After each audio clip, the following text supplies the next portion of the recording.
Hey guys, welcome to Blades and Fades. Today I'm going to be talking about the Spyderco Shaman. This is the knife that I can't put down. When the Shaman first came out, it didn't even interest me. I watched a couple videos on it, just like any new Spyderco model that comes out, and I just didn't really see, what was so great about it, and it visually didn't appeal to me, so I passed on it for a long time. But after I finally got my first Shaman, I've carried one every day ever since. I normally carry 2 or 3 knives. I'll carry a Shaman and at least one other knife, maybe 2 depending on the size, and some days I'll even carry 2 Shamans because I just love this model that much. The first version that I bought was actually $300, which is kind of crazy to if you're not really a knife guy. But my first Shaman was this version right here, which is the Z-Wear micarta Shaman. This was a sprint run, and when it was in stock, I believe these went for around $250 or so, and now on the secondary market they go from maybe like $250 to $400. But anyway, that's not the point. Getting off task. So when I first got this in hand, I was just amazed. There hasn't been another knife that I've bought since that I've gotten that same feeling like, wow, this is the knife that I've been looking for. This is something that just excites me in so many ways. This is the only knife that's done that for me in a really long time. After buying my first Shaman, this variation, over the following 2 months, I purchased 3 more. So I have 4 variations, and this is the most variations of a single knife model that I have for any Spyderco model. So that should tell you something. All right, let's go over this. The blade on this guy is very thick and robust. It's a flat grind. However, it's still very, well, not very, but it's still pretty thin behind the edge. So this knife still slices through stuff no problem. It actually slices through stuff a lot better than you would think for how, thick and sturdy of a knife this is.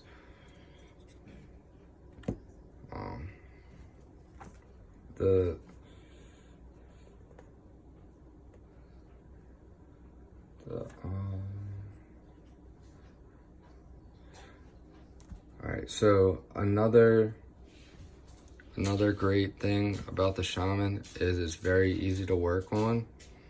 You have a T10 and 2 T8s holding the scales on, and then you have T6s for the clip screws. This version right here is the Cutlery Shop exclusive CTS XHP, and this originally came with orange G10 scales, and since then I've outfitted it with, sorry about that, my dog's freaking out.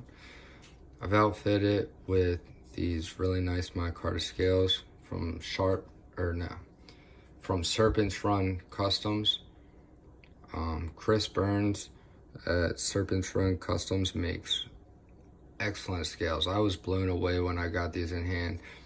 I've been through a handful of aftermarket Shaman scales in search of ones that I'd be satisfied with, and I had some issues with some other aftermarket companies with, you know, fit and finish. It just, I didn't have a nice smooth action. That there was nothing major, but I'm pretty picky and OCD with my knives. I like everything to be perfect. So Chris at Serpent's Run Customs, he nailed it with these. And I also, this is actually the stock hardware in here, and I heat anodize them with a electric stove and a torch. And in the future, maybe I'll make a video explaining that process a little bit more. And I also have a MXG Gear deep carry clip on this guy. This is probably my most carried variation. I consider this my worker Shaman. Has a stonewash blade and XHP steel, which is a really good EDC steel. It's a good mixture between the attributes of a tool steel. You have the toughness and the edge retention, and it still has a little bit of corrosion resistance, which I haven't had any issues whatsoever with corrosion with this knife right here. And because of the blade finish being stonewashed, it tends to hide wear a little bit better than some other finishes. So that's why I designated this one as my, you know, EDC hard use Shaman. All right, another thing. So I went over these aftermarket scales. These are the skinny scales.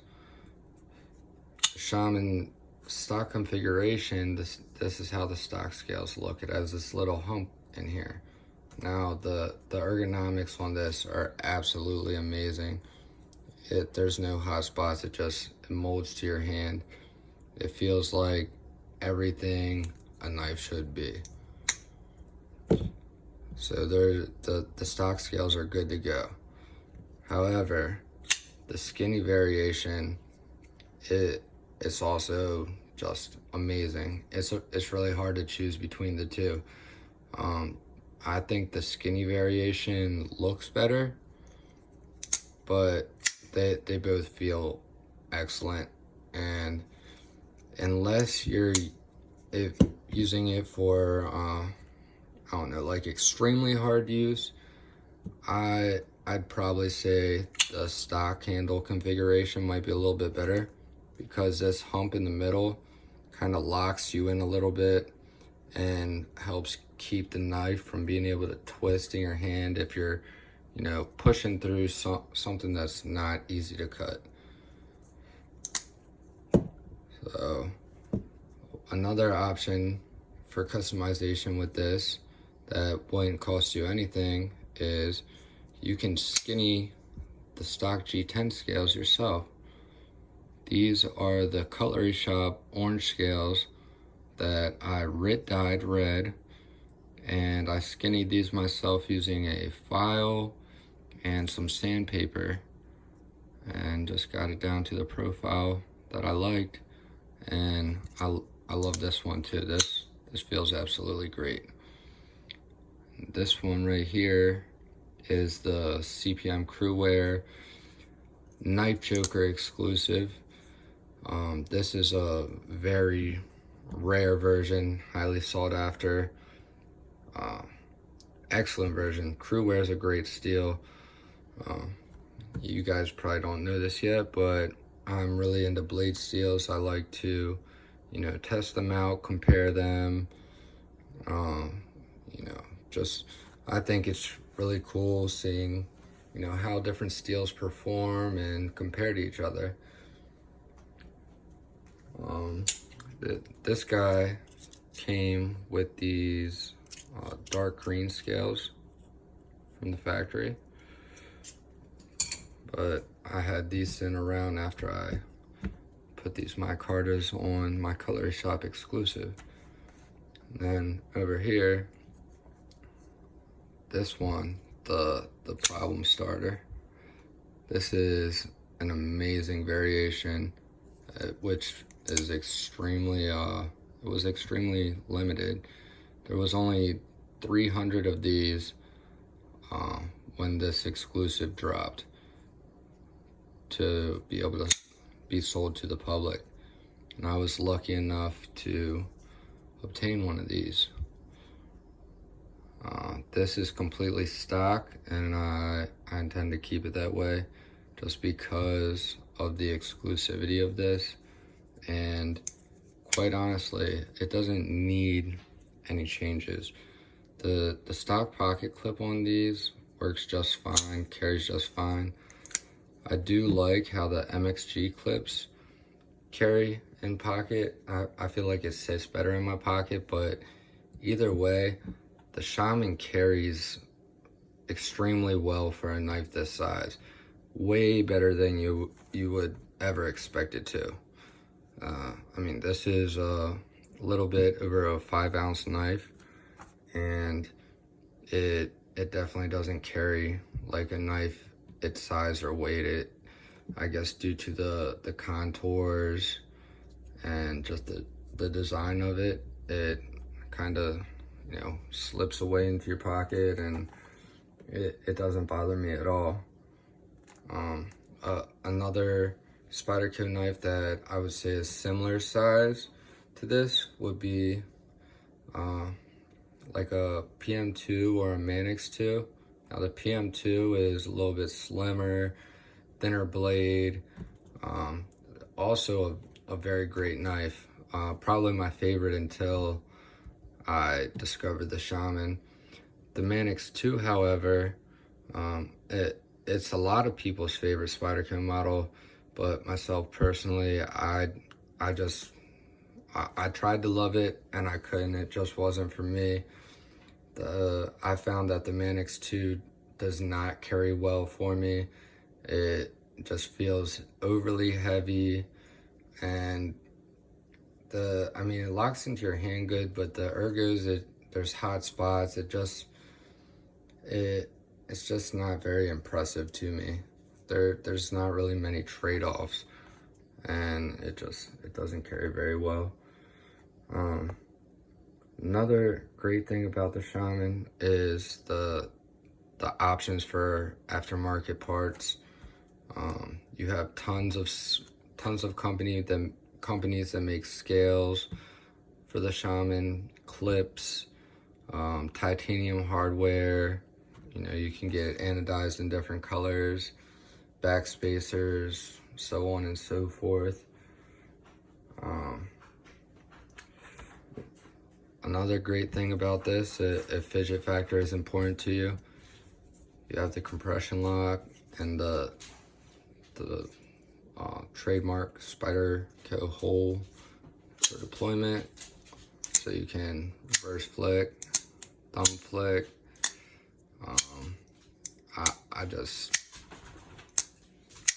I could flick this thing all day, and same goes for every variation, no matter whether it's stock variation or aftermarket customized.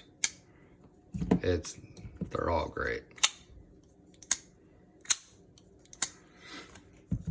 All right, so I guess you probably have noticed all of these are either exclusives or sprint runs, which means they were limited run of 600 to 1200, or in some cases even less. And you can get these, but you're not going to be able to get them for retail price. You can find these on the secondary market for, you know, a slight markup, or in some cases a major markup. You can currently get the standard version, which comes with S30V as the blade steel for a little over $200, which a lot of people will tell you that S30V is great and has awesome edge retention. Well, I'm here to tell you that they are full of crap, unless, you know, that may be the best steel that they have experienced, you know, until that point.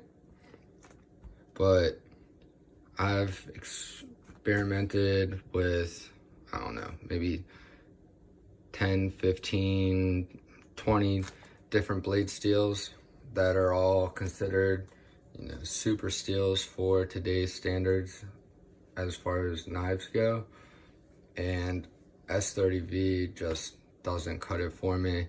I've had a ton of knives in S30V, and the edge retention just, it's not impressive in any way to me. I mean, it'll stop being shaved sharp after, you know, a couple cuts. I mean, I cut a couple things and it's, you know, no longer sharp for me. I'm sorry, I gotta let my dog out real quick.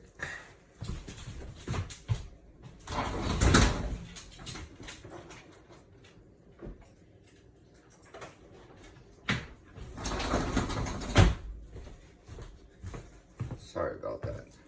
All right. So, back to where I was. The S30V, it's just, if I'm spending over $200 on a knife, it's not gonna be an S30V variation. If you want to get one of these variations, or, you know, a variation with a better steel than S30V, I'd highly suggest following, joining MILLIE, the MILLIE Club on Facebook. It's the MILLIE PM2P3 Club, and that is basically a Spyderco club.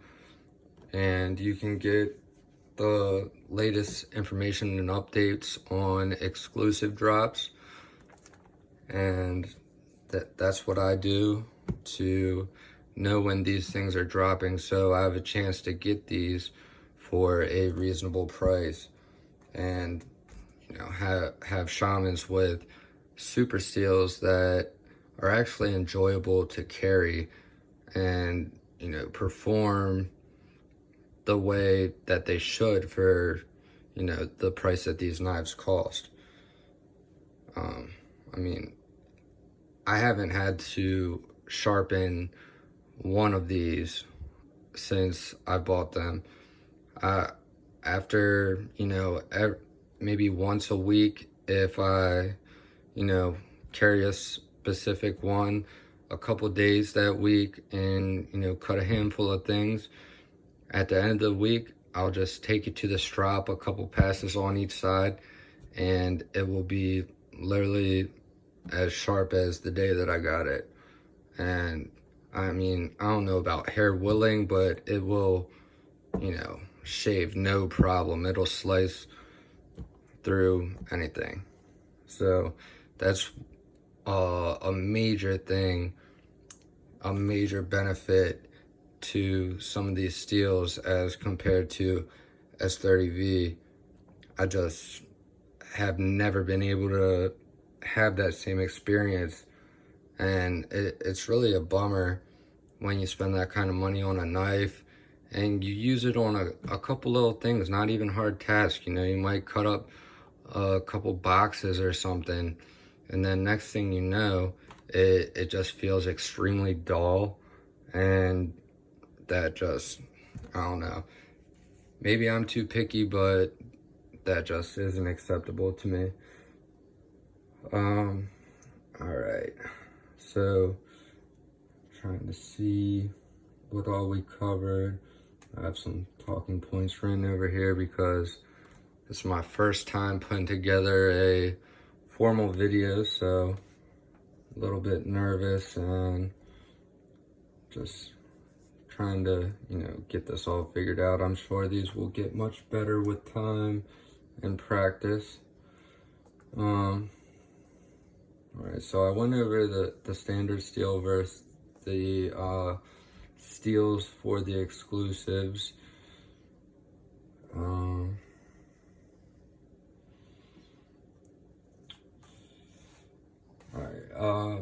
Alright, so when I was talking about fidget factor, one of the things that makes this knife so satisfying is the action, and one thing that plays a part in that is the weight of the blade.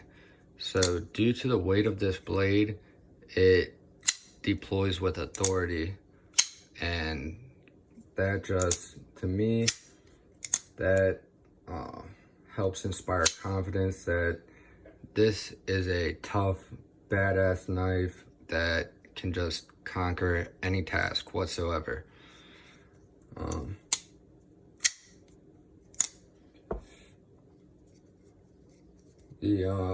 Alright, so I love a knife that cuts well, and blade geometry is typically a big determining factor for that. But when it comes to the Shaman, it really defies this, at least for me. With the Shaman, you really get the best of both worlds when it comes to durability and cutting performance, because it's thin enough behind the edge that it can still slice well, and that combined with the ergonomics, it really just sets you up for you know, great cutting performance, and it just feels great in your hand. I mean, the harder you use this thing, the better it feels in your hand. It's like it just wants to be used. I mean, it might sound kind of corny, but that's the best way that I can put it.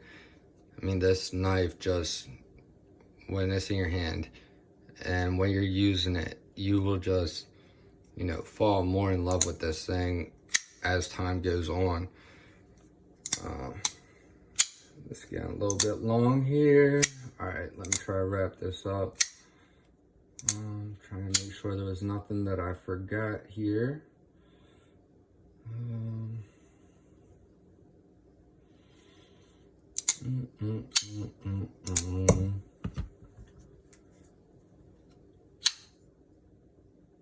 Alright guys, I believe I have covered everything, and like I said, this is my first video in some kind of formal format, or at least attempt thereof.